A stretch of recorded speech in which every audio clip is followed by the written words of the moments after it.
কে না জানেন এই ইতিহাসটা? একজন কালো সাহাবী ছিল ইতিহাসের মধ্যে। তার মনিবের কাছে রিপোর্ট করা হলো, বলা হলো, ও উমাইয়া, তুমি কি জানো তোমার সেই গোলাম বেলাল ইসলাম গ্রহণ করে নিয়েছে? উমাইয়া বলতেছে নেতাজি, আপনি কি বলতেছেন? আমি তো জানি না। আমি বাড়িতে গিয়ে দেখেন আমি তাকে কি করি, আপনি শুধু তাকিয়ে তাকিয়ে দেখেন। বাড়িতে গিয়ে বলতেছে, ও বেলাল রে, শুনলাম তুমি নাকি ইসলাম গ্রহণ করে নিয়েছ। বেলাল বলল, শুধু ইসলাম গ্রহণ করবো কেন, আপনি শুধু শুনবেন কেন, আপনি আমার মুখে শুনে নেন। আশহাদু আল্লা ইলাহা ইল্লাল্লাহু ওয়াহদাহু লা শারীকা লাহু ওয়া আশহাদু আন্না মুহাম্মাদান আবদুহু ওয়া রাসূলুহু।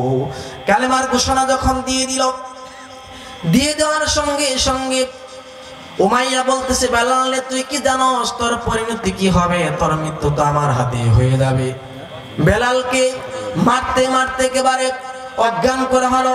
বেলালকে খেজুর পাতার পাকানো রশি দিয়ে বেঁধে টেনে হিসড়ে উত্তপ্ত বালিকণার দিকে নিয়ে যাওয়া হচ্ছে। 50 থেকে 60 ডিগ্রি সেলসিয়াস তাপমাত্রার মধ্যে নিয়ে যাওয়া হচ্ছে। এক ফোঁটা পানিও তাকে দেওয়া হচ্ছে না। বেলাল একবার বেহুশ হয়ে যাচ্ছে, কিন্তু তার মুখ থেকে লাম ইয়ালিদ ওয়া লাম ইউলাদ ওয়া লাম ইয়াকুল লাহু কুফুয়ান আহাদ। জোরে বলুন আল্লাহু আকবার। উমাইয়া রেগে গিয়ে ক্ষিপ্ত হয়ে পড়ল। তার পেটের উপর একেবারে বসে মুখের ভিতরে বাম হাত ঢুকিয়ে দিয়ে জিহ্বাকে টান মেরে বের করে আনা হলো। বাবলা গাছের কাঁটা তার জিহ্বার মধ্যে একেবারে ঢুকিয়ে দেওয়া হলো। আর বলা হলো, বেলাল রে, এখন তুই কিভাবে কালেমার ঘোষণা দিবি? বেলাল শাহাদাত আঙ্গুলি আকাশের দিকে উঁচু করে বলতেছে, আমি আল্লাহ রাব্বুল আলামিনের নাম আমার অন্তরের মধ্যে অঙ্কন করে রেখে দিয়েছি। বলেন সুবহানাল্লাহ। বেলালকে একবারে মেরে ফেলা হবে। এক পর্যায়ে আমার নবীর কানে আওয়াজ চলে গেল। নবীজি বললেন, ও আবু বকর, তুমি চলে যাও, দেখো তো বেলালকে মেরে ফেললো কিনা। যদি আমার বেলালটা বেঁচে থাকে, তাকে তুমি মুক্ত করে আনো। তোমাকে আল্লাহ রাব্বুল আলামিন ধন সম্পত্তি দিয়েছে। আল্লাহ রাব্বুল আলামিন জান্নাতের চাবি তোমার হাতে তুলে দিবেন। বলেন সুবহানাল্লাহ। হযরতে বেলাল চলে গেল স্বর্ণ নিয়ে, একেবারে সেই উমাইয়ার মুখের মধ্যে ছুঁড়ে মারল। হযরতে বেলালকে মুক্ত করে আনা হলো। নবীজি আমার বেলালের দিকে নজর করলেন, নজর করে বলল, ও বেলাল রে, এমনিতেই হযরতে বেলাল ছিল কালো, জখমে একেবারে কালো হয়ে গিয়েছে। নবীজি বললেন, ও বেলাল রে, তোর শরীরের মধ্যে আঘাত হানা হয়েছে, দুনিয়ার জমিনের মধ্যে আল্লাহর দিন কায়েম হয়ে যাবে। বলেন সুবহানাল্লাহ।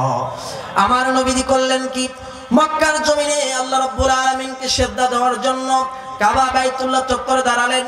কাবা ঘরের সামনে তালা ঝুলানো ছিল। চাবিওয়ালাকে খুঁজলেন, খুঁজে খুঁজে পেয়ে গেলেন ওসমান বিন তলহাকে। ওসমান বিন তলহাকে বলা হলো, ও ওসমান বিন তলহা রে, কাবা ঘরের চাবিকে আমার হাতে দিতে পারবা নাকি? ওসমান বিন তলহা বললেন, ও মুহাম্মদ, কাবার চাবি দিয়ে তুমি কি করবা? বলল, একটা বারের জন্য দিয়ে দাও, কাবা ঘরের ভিতর ঢুকে আমি আমার মহান মনিবকে, রব্বে কারীমকে আমি মন ভরে সিজদা দেব। বলেন সুবহানাল্লাহ। তাকে ঘাড় ধাক্কা দিয়ে জমিনের মধ্যে ফেলে দেওয়া হলো। নবীজি আমার মুখ থুবড়ে জমিনের মধ্যে পড়ে রইলেন। সেখান থেকে সোজা হয়ে দাঁড়ালেন, মুস্কি একটা হাসি মারলেন, আর বললেন, ওসমান বিন তলহা রে, আজকে হাতের মধ্যে পাওয়ার থাকার কারণে, তোমার হাতের মধ্যে আজকে ক্ষমতা থাকার কারণে ঘাড় ধাক্কা মেরে জমিনের মধ্যে ফেলে দিলা। একটা কথা জেনে রাখো, একটা দিন আল্লাহ রাব্বুল আলামিন আমার হাতে পাওয়ার দিয়ে দিবেন, সেই দিন কিন্তু কাবা ঘরের চাবি আমার হাতে চলে যাবে। বলেন সুবহানাল্লাহ। আমার নবীজি বললেন, চাবি কি আমার হাতে দিতে পারবা? উসমান বিন তলহা থরথর করে কাঁপতে লাগলো, আর মনে মনে চিন্তা করলেন, মুহাম্মদ তো কোনোদিন মিথ্যা কথা বলে না, যা বলে সত্য বলে। মুহাম্মদকে ডেকে বলা হলো, ও মুহাম্মদ, কাবার চাবি তোমার হাতে দিতে পারি, শর্ত হলো আবু জাহেল যাতে না জানে। কে যাতে না জানে? আবু জাহেল যাতে না জানে। নবীজি বললেন, হ্যাঁ দাও, চাবি আমার হাতে দিয়ে দাও। চাবি দেওয়া হলো।